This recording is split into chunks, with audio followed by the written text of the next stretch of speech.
Alors, écoute, Sophie, comme à chaque leçon, on va démarrer par le matériel. Tu nous Le présentes tout ça? matériel, ce qu'on utilise, donc sur notre plancha avec son petit thermomètre. Le thermomètre, c'est quand même bien de le vérifier de temps en temps, hein, Là, il est parce que hors champ, mais c'est vrai que tu as il est toujours un hors champ, thermomètre. ouais, Hein, ouais, mais il est ouais, là. ouais, d'accord. J'ai donc mon médium fondu ici. Prêt à J'ai mis, l'emploi. voilà, Passe OK. les couleurs dont je vais avoir besoin. Fondu aussi, tout est prêt. Fondu aussi. Ici, il y a une petite coupelle en supplément dans laquelle je vais pouvoir faire des mélanges. Oui, d'accord. Et bien après, là j'ai besoin de scotch parce que je vais quand même protéger Tu vas nous montrer les ça, ouais. bords. Je vais vous montrer la mirette pour gratter. Il sera encore question de grattage. Et Un pochoir. un pochoir pour faire un effet dans le fond. Et ensuite, pour les finitions, on va utiliser une pointe pour la gravure, une roulette. C'est une roulette de couturière en fait, hein, ça fait des petits On peut points. faire ça des petits points à la main, éventuellement. Oui, oui, tout Ah, est bon pour faire des marques dans la cire. voilà. Et puis, on utilisera de l'huile en bâton de chez Sennelier Très bien. pour mettre en valeur les traits gravés. OK. Le support, cette Le fois-ci. support, c'est un support en bois, un petit châssis en bois. D'accord.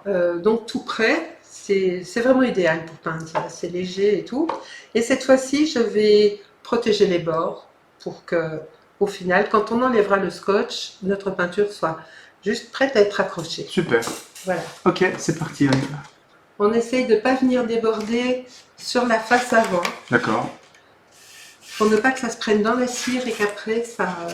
Donc c'est du ruban de masquage, ça, hein, C'est du ruban de classique. masquage, oui, celui-ci est bleu, mais tous les Ouais, rubans de d'accord. masquage fonctionnent. D'habitude, on commence par du médium. Oui, par deux couches de médium. Par deux couches de ouais. médium. Cette fois-ci, je vais directement commencer avec la couleur. D'accord. Je vais commencer avec de l'ocre rouge, qui est un excellent fond pour ce que je veux faire, qui va imbiber le support de la même façon. Ok. Donc, on garde bien notre On chauffe. technique habituelle. Oui. D'accord. Ok. On préchauffe. Je vois que c'est vraiment, la température est parfaite là. On s'en fait pas s'il y a des petits manques au départ. Là, tu vois, ça me fait presque penser à de la peinture sur soie. Ça s'applique vraiment sans aucune Oui. trace et ça fuse un peu. En plus, c'est super agréable, ça sent bon aussi. Ouais, ouais, ouais. Hein, il y a une bonne odeur de cire là. C'est un bel univers. Hein.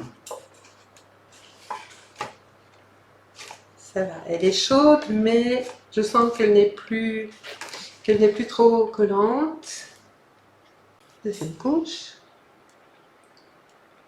Croisé toujours. Je les croise, oui. Ça, je suis sûre que ça permet de mieux couvrir les petits manques de la première couche. Ouais.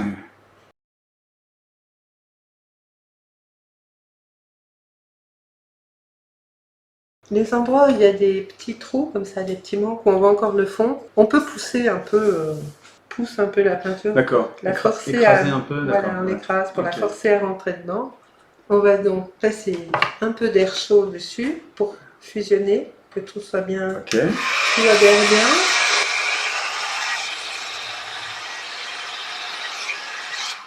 Maintenant, on va préparer le fond pour créer des motifs un peu en relief qui réapparaîtront ensuite quand on grattera au final pour obtenir notre tableau. Donc, on peut utiliser des pochoirs.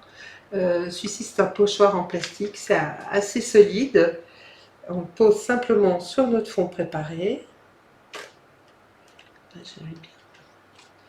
vais appuyer un petit peu pour qu'il adhère un minimum à la cire. Et on va commencer par mettre une couche de médium. D'accord. Ah, ok. J'ai changé de pinceau, là je vais utiliser un peu plus petit pinceau. Je mets du médium en fait pour comme couche d'accroche, et au cas où la couleur passerait sous les motifs, hein, ça arrive que ça fuse en dessous. D'accord. C'est plus facile à gratter, à retirer. Après, on mettra de la couleur dessus, au même endroit. Donc là, c'est préparatoire. C'est préparatoire. Si on veut travailler au pochoir, c'est mieux de commencer par une couche de médium. On contrôle mieux ce qui se passe ensuite.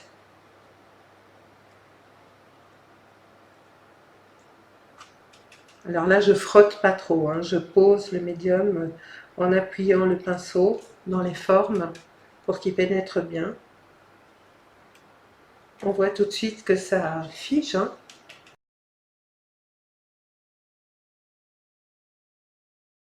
On va retirer. Ah, c'est chouette. Donc il va doucement. Ouais. On pourrait s'arrêter là presque. Enfin, j'exagère, mais... Oui. C'est chouette. On va faire encore mieux. D'accord. Là, on peut repousser, hein. C'est une matière, là. Elle se laisse faire. Je repousse un peu avec le bout des doigts. Tu vérifies que c'est bien. Oui, pour être sûr que ce soit bien... Bien accroché, ok. Je vais gratter quand même Surplus. mon pochoir pour le nettoyer. Maintenant, je peux le repositionner et on va mettre la couleur. Ok. La couleur, justement. Alors. Je voudrais un... Tu choisis quoi? Je voudrais un beige un peu foncé. Donc je vais le préparer dans le petit... Ah oui, d'accord, c'est un mélangeable. Voilà, dans la petite coupelle libre. Qui a chauffé en attendant. Qui a chauffé, elle est prête, oui. J'ai pas besoin d'énormément, mais... Alors, moi, quand je veux une couleur claire ou un gris, je commence d'abord par mettre le blanc. Et ensuite, je viens mettre de la couleur. Je suis ça. Voilà. Allez. Hop. Je vais reprendre un petit peu la couleur du fond.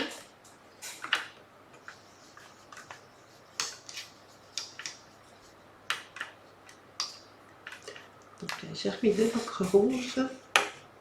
Ouais. Je vais mettre un tout petit peu de terre d'ombre brûlée. Voilà, ça j'ai un beige rosé foncé.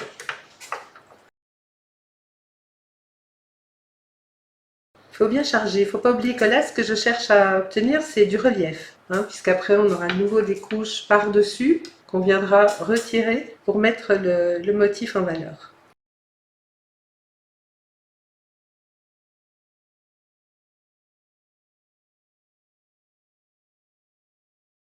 On peut tester en soulevant délicatement si notre roue des pochoirs se vide, Ouais, c'est parfait. c'est que c'est bon. Si ça ne va pas, on peut toujours s'aider en repoussant un petit peu la peinture. C'est parfait, regarde ça. Voilà. Bim. Presque pas. Après, on nettoiera le pochoir. Ouais. Voilà. Ici, j'ai des petits débords que je peux éventuellement retirer. Ah oui, d'accord. Si vous voulez que ce soit hyper avec net. Une petite mirette. Mais ce qui n'est pas l'objectif dans le tableau. C'est pas l'objectif là. De toute façon, on va devoir, on va repasser dessus. Donc, c'est pas la peine. Étape suivante, je voudrais faire un pointillé. Oui. Donc c'est pareil. En fait ici, ce sont des façons de créer des reliefs dans le fond de façon plus contrôlée que ce que j'ai fait la première fois où j'ai juste tracé des lignes. Là, je crée vraiment un motif que j'ai décidé de faire ici. Je veux des pointillés, là je veux le pochoir, ici je vais mettre encore une autre forme. Ok, alors les pointillés. Alors les pointillés. Ça, c'est une couleur que tu avais choisie. C'est la terre d'ombre brûlée, donc un foncé. Surtout pas régulier, pas trop régulier. Non, non, ça doit être spontané. Ouais. On essaye de faire quelque chose de vivant. Là, il faut recharger assez souvent, hein, parce qu'on a vraiment besoin de gouttes. Voilà. On va repasser chaque fois. En fait, comme j'ai fait sur le pochoir, hein, on met plusieurs couches pour avoir une belle épaisseur. On va repasser plusieurs fois pour obtenir des pointes. Il va falloir que j'attende que ça durcisse un peu. Sinon, ça ne se met pas en relief, si tu veux. D'accord. Ça s'étale. On va laisser sécher, hein, durcir.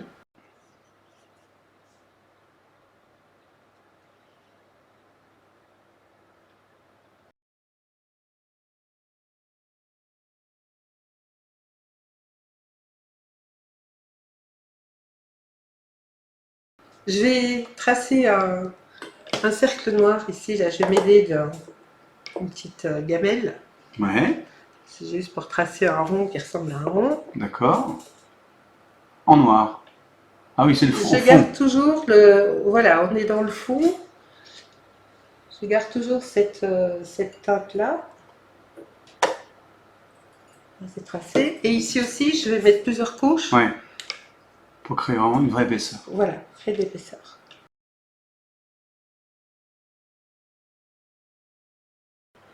Voilà. Donc, j'ai créé mes épaisseurs dans le fond.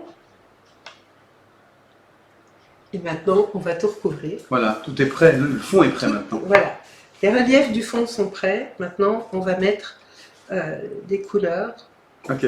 Travailler les couleurs là. Et ensuite, gratter, estomper, révéler. Révéler, oui. J'ai commencé par mettre du blanc ici. Voilà, ma matière doit être fluide. Elle va partir. Il faut vraiment qu'elle aille couvrir le fond ocre et les reliefs. Ça c'est fait. Donc on voit encore bien mes reliefs au travers. Sur cette zone-ci, on va s'amuser un petit peu avec les mélanges. On va travailler avec des blancs que je vais colorer un peu, avoir des gris colorés, avoir de la nuance dans le blanc. Et puis surtout, on va s'arranger pour que nos motifs ici soient bien couverts, soient vraiment pris dans la cire avec les couleurs, les gris qu'on va utiliser. Donc forcément, j'utilise ici des couleurs à température élevée. Maintenant, c'est de l'expression libre. Je mélange ici, donc je prends du blanc, cette fois-ci du blanc de titane.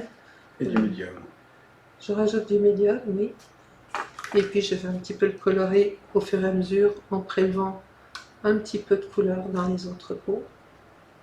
Ici, je dois couvrir ce beige foncé que j'avais mis avec le pochoir. Donc il faut quand même que la couleur soit différente si on veut qu'après ça ressorte. Donc je teste, c'est bon. On frotte pas trop, parce que si on frotte, on risque quand même d'arracher un peu les petites pétales au pochoir, là. Sur les zones en relief, je pousse un petit peu plus le pinceau. Il faut qu'au final, j'arrive à couvrir le relief, là, qu'on ne le voit plus. Ah oui. Ah, c'est juste en grattant que tu vas révéler tout, c'est ça? D'accord.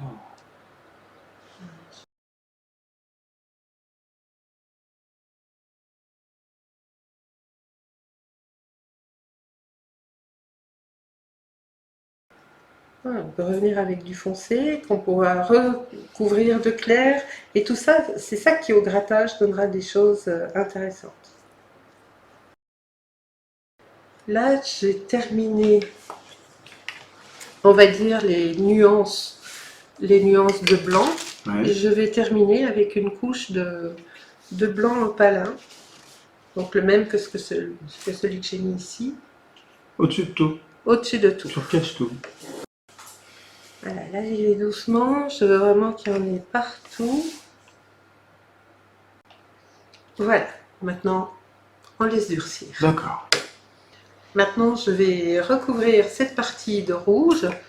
Je vais donc travailler avec les couleurs fondues. Là j'utilise un rouge, ça c'est le rouge, le Rubikina Cridol. J'aime bien les utiliser assez transparents pour avoir une couleur transparente en fait. Il faut prendre la cire dans le dessus du pot. Oui, ok. Pas aller chercher les pigments au fond. Voilà, les pigments sont lourds. Hein. Sont au fond. Ouais. Je vais mettre le scotch. Et là... pour m'aider, je vais quand même mettre un petit scotch. Oui. Ouais, pour faire une délimitation franche. Voilà, là, c'est la couleur du fond. Ici, c'est du magenta. Tout ça, tu vois, ça va pas vraiment disparaître, mais réintégrer. Ici, on va gratter assez en surface. Je voudrais juste faire réapparaître les points foncés.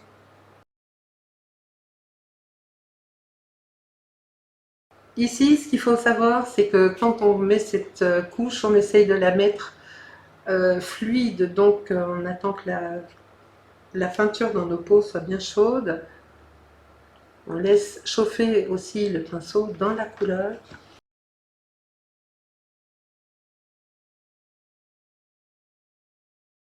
Si je peux retrouver mon scotch. Tu vois, ça n'abîme pas du Non, tout rien. l'encaustique en dessous, Parfait. elle est figée, Ouais, c'est bon.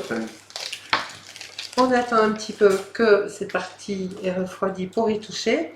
Ici, elle est déjà froide, donc je peux commencer à gratter. Allez, c'est parti. Allez, on redévoile nos fonds. Montre-nous là. Voilà.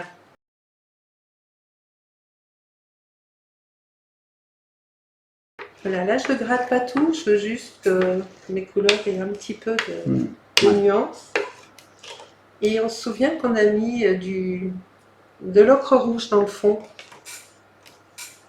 Non, il y a une couche, une première couche. J'ai commencé ah oui, tout est ocre, t'as raison. Avec de l'ocre rouge. Oui, exact. Hein, comme on voit exact. ici. Oui, oui. Quand je vois l'ocre rouge, c'est que j'arrive près du fond. Oui, donc il ne faut pas gratter plus. Alerte, alerte. Voilà. Et là, le motif du pochoir est complètement intégré à la couche en général. C'est pas comme si on l'avait posé au-dessus et travaillé au-dessus de la couche picturale. Voilà, c'est comme ça. Ouais. Ça refroidit aussi. Ok, alors qu'est-ce que ça va donner? Alors là, je vais nettoyer un petit peu ma mirette. D'accord. Il reste de la cire blanche, de l'encaustique blanche dessus.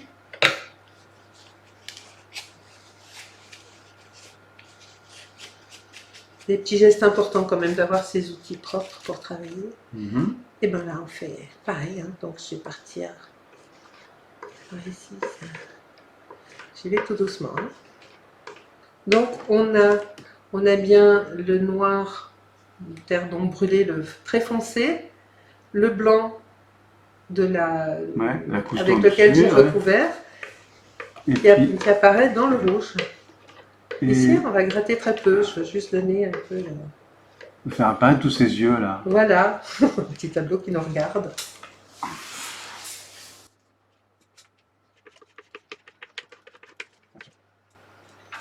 Voilà.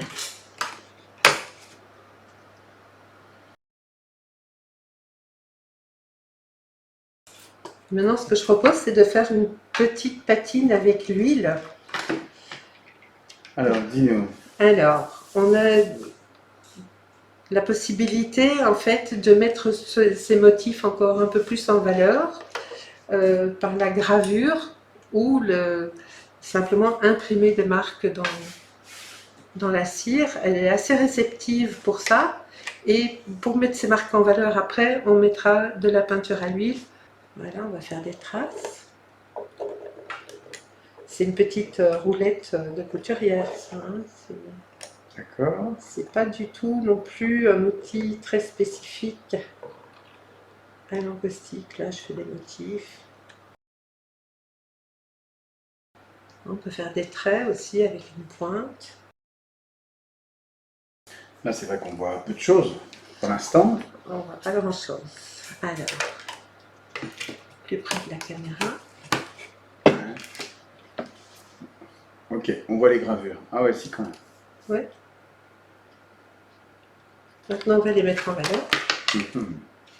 J'utilise l'huile en bâton de chez Sennelier plutôt que la peinture à l'huile en tube qui mettrait beaucoup plus de temps à sécher. C'est facile à appliquer. C'est très facile à appliquer, oui. Donc on a besoin du transparent pour protéger. Moi j'aime beaucoup utiliser la terre d'ombre brûlée aussi. Et ensuite on aura besoin d'un petit chiffon de coton pour le nettoyage. On met d'abord du neutre. On le met assez rapidement au-dessus. Là, on va mettre la couleur après. Ça protège en fait le fond d'encaustique et ça permet aussi d'étaler plus facilement la couleur. D'accord. Ah oui, sinon ça tacherait. Ça tacherait et puis le pigment aurait peut-être envie de rentrer dans l'encaustique. Il ne faut pas oublier, l'encaustique c'est une cire avec des pigments. L'huile c'est une huile avec des pigments. L'encaustique peut être assez réceptive au pigment de l'huile. Donc, on en met un petit peu. Il ne faut pas forcément tout barbouiller. Ensuite, on va frotter pour faire pénétrer dans les gravures qu'on a fait avant. Ça va également pénétrer évidemment dans les matières de l'encaustique, ça les mettra en valeur.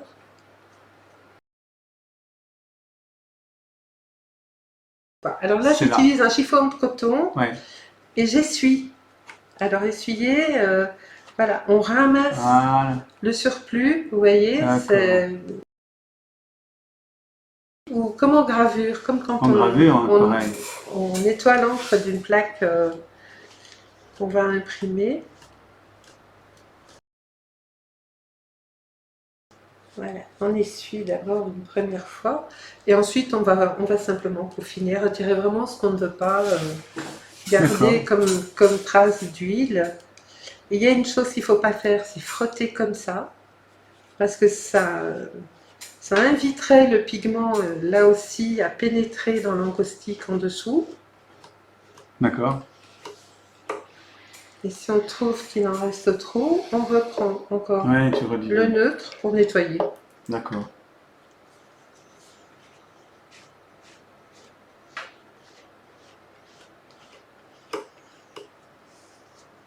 Ouais, chouette, impeccable.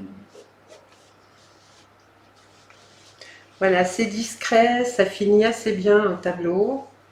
Ça permet d'apporter quelques éléments graphiques et spontanés. Et la gravure en soi sur la cire, c'est chouette parce que c'est très chouette. C'est une des choses que j'aime. On verra d'ailleurs plus tard comment faire une jolie gravure sur la cire. Voilà, on est terminé. Super, c'est terminé.